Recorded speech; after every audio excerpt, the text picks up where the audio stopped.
کیا پوچھا سنیے، هل تجدون فی شیء من کتبکم، کیا تمہاری کتابوں میں ہمارے بارے میں کچھ لکھا ہے؟ یہ کون پوچھ رہا ہے؟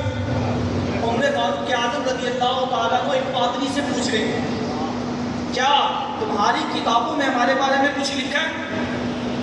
اس نے جواب دیا ہاں لکھا ہے۔ اب حضرت سیدنا عمر فاروق اعظم رضی اللہ عنہ نے فرمایا کیف تجدنی، اچھا لکھا ہے تو مجھے ان کتابوں میں تم کیسا پاتے ہو؟ میرے بارے میں ان کتابوں میں کیا لکھا ہے؟ پادری نے جواب دیا آپ لوہے کا سینگ ہیں۔ لوہے کا سینگ، اس کا کیا مطلب ہوا؟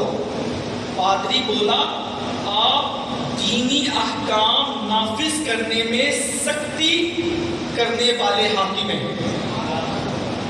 اس پر عمر فاروق اعظم نے اللہ پاک کا شکر ادا کرتے ہوئے فرمایا اللہ پاک سب سے بڑا ہے اور تمام تعریفیں اسی کے لیے ہیں۔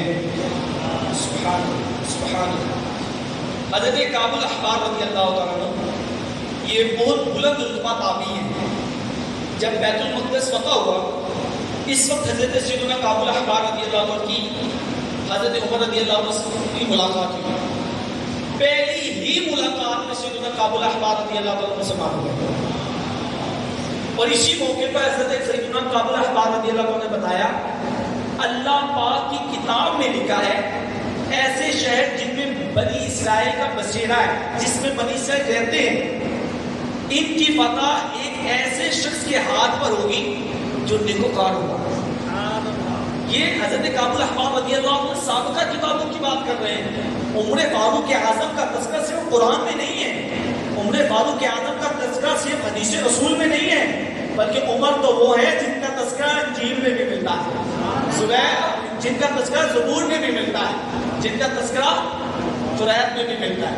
اور کعب الاحبار رضی اللہ عنہ فرماتے ہیں ایسے شخص کی بارے میں ایسا شہر جن میں بنی اسرائیل کا بسیرا ہوگا، ان کی فتح ایک ایسے شخص کے ہاتھ پر ہوگی جو نیکوکار ہوگا، مسلمانوں پر رحم کرنے والا ہوگا، کافروں کے لیے دردناک عذاب ہوگا، اس کا ظاہر اور اس کا باطن ایک جیسا ہوگا، اس کے قول اور اس کے فعل میں تضاد نہیں ہوگا، اپنے اور بیگانے سب اس کی نظر میں برابر ہوں گے، اس کے ساتھی راتوں کو عبادت کرتے ہوں گے، دن کو روزہ رکھنے والے ہوں گے اور لوگوں کی غمخواری کرنے والے ہوں گے۔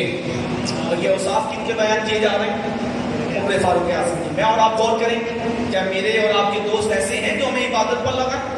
میرے اور آپ کے دوست ایسے ہوتے ہیں جو ہمیں سلمہ کر لے کے آتے ہیں؟ ہمارے دوست کیسے ہوتے ہیں؟ آج کے معاشرے کے اندر لوگوں نے دوست بنانا کس کو پسند کیا؟ جو سب سے زیادہ زبان کا تیز ہے، جو سب سے زیادہ الٹی حرکتیں کرنے والا ہے، جو دوست عبادت کی طرف لگاتا ہے اس سے تو ہم جی چراتے ہیں، اس کو دیکھتے کہ ساتھ ہی گلی بدل دیتے ہیں، نہیں یار یہ پھر مجھے بولے گا دعوت اسلامی اجتماع میں چلو، یہ پھر مجھے بولے گا یار ایک ماہ کے مدنی قافلے میں چلو، یہ پھر مجھے بولے گا یار 7 دن کا نماز کلوز کر دو۔ ہماری حالت تو یہ ہوتی جاتی ہے۔ جبکہ عمر فاروق اعظم رضی اللہ عنہ کے دوست کیسے؟ وہ عبادت کرتے تھے، وہ روزے رکھتے تھے، وہ قیام کرتے تھے، وہ رب کو راضی کرنے کی کوشش کرتے تھے، رب کے خوف میں رویا کرتے تھے۔ سبحان اللہ، اے عاشقان صحابہ اور اہل بیت، یہ ساری صفات حضرت عمر فاروق اعظم رضی اللہ عنہ کی بیان ہو رہی ہے۔ آپ نیکوکار بھی ہیں، مسلمانوں پر رحم کرنے والے بھی ہیں، عدل و انصاف قائم کرنے والے بھی ہیں۔ آپ ہی وہ ہستی ہیں جنہوں نے کافروں کے شہروں کو فتح فرمایا، یہاں تک کہ کیسر و کسریٰ کے محلات پر اسلام کا پرچم بھی آپ کی وجہ سے بلند ہوا۔ سبحان اللہ، سبحان اللہ، سبحان اللہ۔ حضرت ام کلثوم رضی اللہ عنہ جو کہ نبی کریم صلی اللہ علیہ وسلم کی پیاری نواسی ہیں، آپ حضرت عمر فاروق اعظم رضی اللہ عنہ کی زوجیت میں تھی۔ ایک دن عمر فاروق اعظم نے دیکھا کہ حضرت ام کلثوم رضی اللہ تعالیٰ عنہ بہت رو رہی ہے، زاروں کی تار ہو رہی ہے، روئی جا رہی، روئی جا رہی۔ آپ نے رونے کا سبب پوچھا، اے ام کلثوم کیوں رو رہی ہو، کیا وجہ ہے؟ رونے کا سبب کیا ہے؟ تو آپ کی زوجہ محترمہ نے عرض کیا اے امیر المومنین، کعب الاحبار رضی اللہ عنہ کہتے ہیں کہ آپ جہنم کے دروازے پر ہیں. یعنی زوجہ رسول ابن فاروق اعظم رضی اللہ عنہ کو کیا کہہ رہی ہے کہ کعب الاحبار رضی اللہ عنہ آپ کے بارے میں کیا کہتے ہیں کہ آپ جہنم کے دروازے پہ ہیں. جب ابن فاروق اعظم رضی اللہ عنہ نے یہ سنا کہ وہ میرے بارے میں کہتے ہیں کہ میں جہنم کے دروازے پر ہوں، آپ پر ایک خوف طاری ہے. آپ نے فوراً سیدنا کعب الاحبار رضی اللہ عنہ کو بلایا. حضرت کعب الاحبار رضی اللہ عنہ جب حاضر ہوئے عرض کی اے امیر المومنین مجھ پر جلدی مت کیجیے، اللہ پاک کی قسم ذوالحج کا مہینہ ختم ہوتے ہی آپ جنت میں تشریف لے جائیں گے. عمر فاروق اعظم نے جب یہ بات سنی بڑی حیرت ہے، کہا ای شیء ھذا مرۃ فی الجنہ و مرۃ فی النار. اے کعب الاحبار کیا بات کرتے ہو، کبھی کہتے ہو جہنم کے دروازے پر ہیں، کبھی کہتے ہو جنت میں جاؤ گے. کعب الاحبار رضی اللہ تعالیٰ عنہ سے پوچھا کیا تم نے یہ بات کہی ہے کہ میں جہنم کے دروازے پر ہوں اور کبھی کہتے ہو میں جنت میں ہوں؟ سیدنا کعب الاحبار رضی اللہ عنہ نے فرمایا والذی نفسی بیدہ ان لنجدک فی کتاب اللہ علی باب من ابواب جہنم تمنع الناس ان یقعوا فیہا واذا مت لم یزالوا یقتحمون فیہا الی یوم القیامہ. کیا کہا؟ اے امیر المومنین قسم ہے اس ذات کی جس کے قبضے قدرت میں میری جان ہے، ہم نے اللہ پاک کی کتاب میں پڑھا ہے کہ آپ جہنم کے دروازے پر ہیں اور لوگوں کو جہنم میں گرنے سے روک رہے ہیں. جب آپ دنیا سے تشریف لے جائیں گے تو لوگ قیامت تک جہنم میں گرتے رہیں گے. پیارے اسلامی بھائیوں، بھٹک سکتا نہیں ہرگز کبھی وہ سیدھے رستے سے. سبحان اللہ. پیارے اسلامی بھائی، اس مفہوم کی ایک اور روایت ہے. عبداللہ بن سلام رضی اللہ عنہ، یہ بھی بہت بلند رتبہ صحابی ہیں، آپ قریش شریف کے بہت بڑے عالم ہیں. ایک مرتبہ آپ نے دیکھا کہ ایک شخص جو ہے نا وہ چادر تان کے سو رہا ہے. آپ نے اسے پاؤں سے ہلا کر کہا کون ہو؟ اس نے اٹھ کر کہا امیر المؤمنین عمر بن خطاب رضی اللہ عنہ کا بیٹا ہوں، عبداللہ بن عمر. جب اس نے یہ کہا تو سیدنا عبداللہ بن سلام نے کہا تم یا ابن قفل جہنم، اے جہنم کے تالے کے بیٹے اٹھ جاؤ. اپنے والد محترم کے بارے میں یہ الفاظ سنے کہ یہ عبداللہ بن سلام رضی اللہ عنہ مجھے کیا کہہ رہے ہیں، اے جہنم کے تالے کے بیٹے اٹھ جاؤ. بڑی حیرت ہوئی، بڑا غصہ آیا، فوراً گئے اپنے بابا جان کے پاس. کہا یا سیدی عبداللہ بن سلام رضی اللہ عنہ آپ کو جہنم کا تالا کہتے ہیں. آپ جب یہ بات سنی بڑی حیرت ہوئی. آپ فوراً عبداللہ بن سلام رضی اللہ عنہ کے پاس تشریف لے گئے اور پوچھا اے عبداللہ بن سلام کیا ہوا، آپ مجھے جہنم کا تالا کہتے ہیں؟ عبداللہ بن سلام نے اس کی جی ہاں کہتا ہوں. پوچھا آپ کو کیسے معلوم ہو گیا میں جہنمی ہوں؟ عبداللہ بن سلام نے اس کیا معاذ اللہ، میں نے آپ کو جہنمی نہیں کہا، استغفر اللہ، میں نے آپ کو جہنمی نہیں کہا، بلکہ میں نے تو جہنم کا تالا کہا ہے. بھئی جہنم کا تالا کیسے؟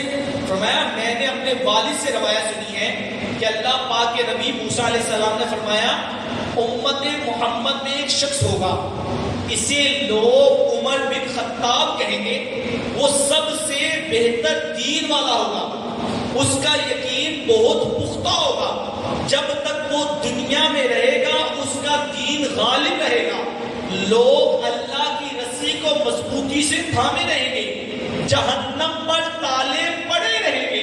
جب دنیا سے عمر چلے جائیں گے تو دین کمزور ہو جائے گا، نیک لوگوں کی زندگیاں کم ہو جائیں گی، لوگ فرقوں میں بٹ جائیں گے، تب جہنم کے تالے کھول دیے جائیں گے اور لوگ اس میں گر جائیں گے. تو جہنم میں گرنے نہیں دیتی محبت تو جس کی محبت جہنم میں نہ جانے دے، اس کی سیرت پہ عمل کر لیں تو پھر وہ بندہ کیسے جہنم میں جائے. سبحان اللہ. اے عاشقان صحابہ نے کیسی نرالی شان سیدنا عمر فاروق اعظم رضی اللہ تعالیٰ کی ہے. اللہ اکبر. نبی کریم صلی اللہ علیہ وسلم محبت کیا کرتے ہیں، یہاں تک کہ نبی کریم صلی اللہ تعالی وسلم نے سیدنا عمر فاروق اعظم رضی اللہ عنہ کے بارے میں دعا فرمائی. اب تو اندازہ لگائیں کہ جس کے متعلق نبی کریم صلی اللہ علیہ وسلم دعا فرمائے وہ کیسی ہستی ہوگی، ان کے اوصاف کیسے ہوں گے، ان کی سیرت کیسی ہوگی. سنیے، ایک مرتبہ نبی کریم صلی اللہ علیہ وسلم نے دعا فرمائی، اللہم اعز الاسلام بعمر بن الخطاب، اے اللہ اسلام کو عمر بن خطاب کے ذریعے عزت عطا فرما.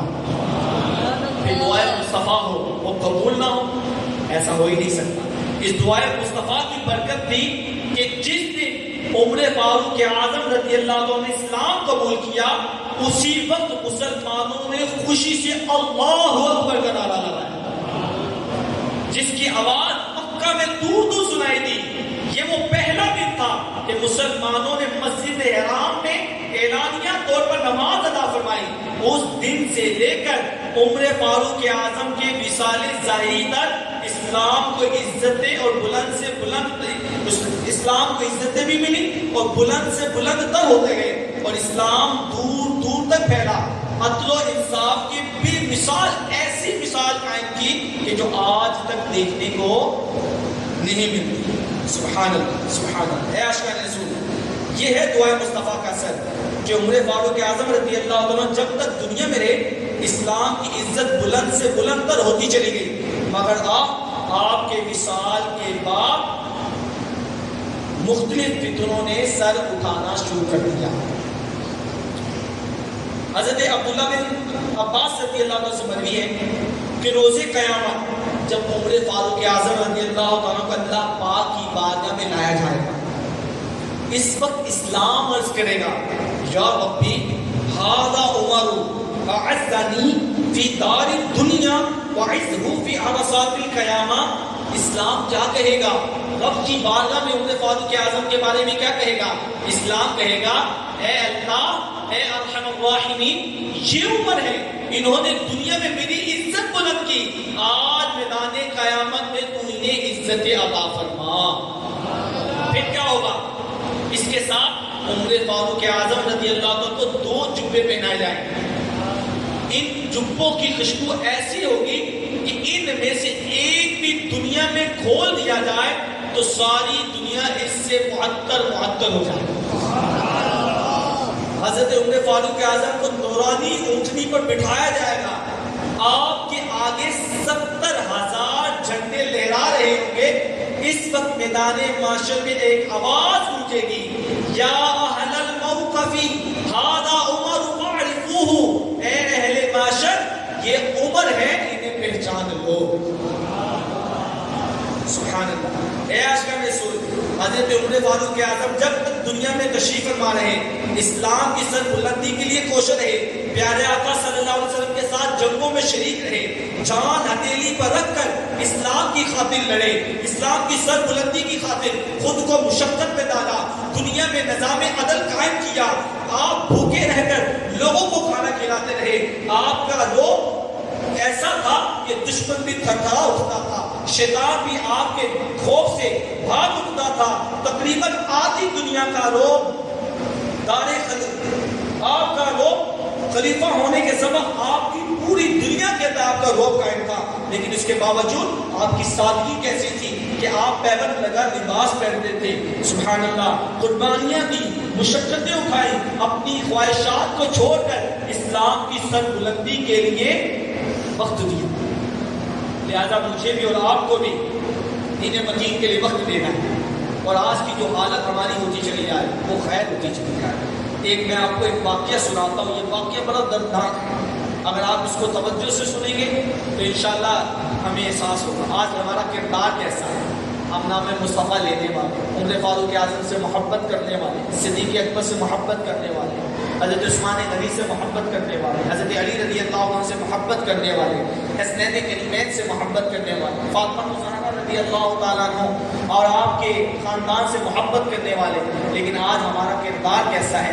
ہمارے کردار کی وجہ سے ہمارے معاشرے پہ کیا اثر پڑتا ہے؟ آج لوگ یہ جملے بولتے ہوئے سنائی دیتے ہیں، یا کیا ہوا، میں چرس پی رہا ہوں نا، میں شراب پی رہا ہوں نا، میں جھوٹ بول رہا ہوں نا، میں غیبتیں کر رہا ہوں نا، میں سود لے رہا ہوں نا، آپ کا کیا جاتا ہے؟ میں نہیں نماز پڑھتا نا، آپ کو کیا مسئلہ ہے؟ میں جھوٹ بولتا ہوں تو آپ کو کیا مسئلہ ہے؟ میں رشوت لے رہا ہوں آپ تو نہیں نہ لے رہے، اس کا بوال مجھ پہ ہے نا، آپ پر کیا ہے؟ کہ یاد رکھیے گا ایسا مسلمان ہونے کے ناطے یہ ہماری ذمہ داری بنتی ہے کہ ہم اپنے کردار کے ذریعے، اپنے قول کے ذریعے، اپنے فعل کے ذریعے، اپنے عمل کے ذریعے اسلام کو بلند کریں، نہ کہ اپنے قول کے ذریعے، اپنے فعل کے ذریعے دیگر کو اسلام کی بدنامی کا باعث بنے۔ سنیں شیخ المحدث حضرت علامہ عبد المصطفیٰ اعظمی رحمۃ اللہ علیہ فرماتے ہیں ایک مفکر انگریز کی بات یاد آتی ہے، وہ بات کیا ہے یہ سنیے گا۔ اس سے کسی مسلمان نے کہا یار آپ بڑے دانا بڑے عقل مند ہو، وہ عقل مند ہو پھر تم اسلام قبول کیوں نہیں کرتے؟ اس انگریز نے بڑا عبرتناک جواب دیا، یہ سن کر ہر غیرت مند مسلمان کی پیشانی پر ندامت کا پسینہ آ جائے۔ اس نے کہا جب میں اسلام کو پڑھتا ہوں نا، اسلام کو کتابوں میں پڑھتا ہوں تو میرے دل میں اسلام کی حقانیت گھر کر جاتی ہے، میں مان جاتا ہوں کہ اسلام حق ہے، نبی کریم صلی اللہ علیہ وسلم جو اسلام لے کر آئے یہ سچ ہے، میں کلمہ پڑھنے کے لیے تیار ہو جاتا ہوں۔ لیکن کب؟ جب میں اسلام کو کتابوں میں پڑھتا ہوں، جب میں اسلام کو بزرگان دین کی سیرت میں دیکھتا ہوں، جب میں اسلام کو قرآن میں پڑھتا ہوں تو میرا دل کرتا ہے کہ میں اسلام لے آؤں۔ لیکن جب میں اسلام کو دیکھتا ہوں جس پر آج کے مسلمان عمل کر رہے ہیں تو میرے دل میں اسلام سے انتہائی نفرت پیدا ہو جاتی ہے۔ آج مسلمان دھوکہ دے رہا ہے۔ کیا ہمارے نبی کریم صلی اللہ علیہ وسلم نے یہ کہا کہ ہم دھوکہ دیں؟ نبی کریم صلی اللہ علیہ وسلم نے تو کہا مسلمان دھوکہ دینے والا نہیں ہوتا، مسلمان غیبتیں کرنے والا نہیں ہوتا، مسلمان لڑنے جھگڑنے والا نہیں ہوتا، مسلمان تو آپس میں بھائی بھائی ہیں، یہ تو صلہ رحمی کرنے والے ہیں، یہ تو ایک دوسرے پر خیر خواہی کرنے والے ہیں، رحماء بینہم، یہ ایک دوسرے کے ساتھ تو نرم دل ہیں، یہ تو عطاؤں پر عطا کرنے والے ہیں، یہ تو اپنی زبان سے بھی تکلیف نہیں دیتے، اپنے ہاتھ سے بھی تکلیف نہیں دیتے، اپنے انداز گفتگو سے بھی تکلیف نہیں دیتے، یہ تو جانوروں کو بھی ذبح کرتے ہیں تو حسن عطا میں۔ لیکن آج ہمارا کردار کیسا ہوتا ہے؟ آج کسی کی بچی کو بیان کر اگر کوئی گھر میں لے کر آتا ہے تو اس پر ظلم کے پہاڑ اتنے توڑ دیتا ہے کہ وہ اف کر اٹھتا ہے، اس کو مارتا ہے اتنے برے طریقے سے کہ لوگ وہ اف کر اٹھتا ہے کہ کیسے جنات بننے سے میں نے اپنی بیٹی بیان۔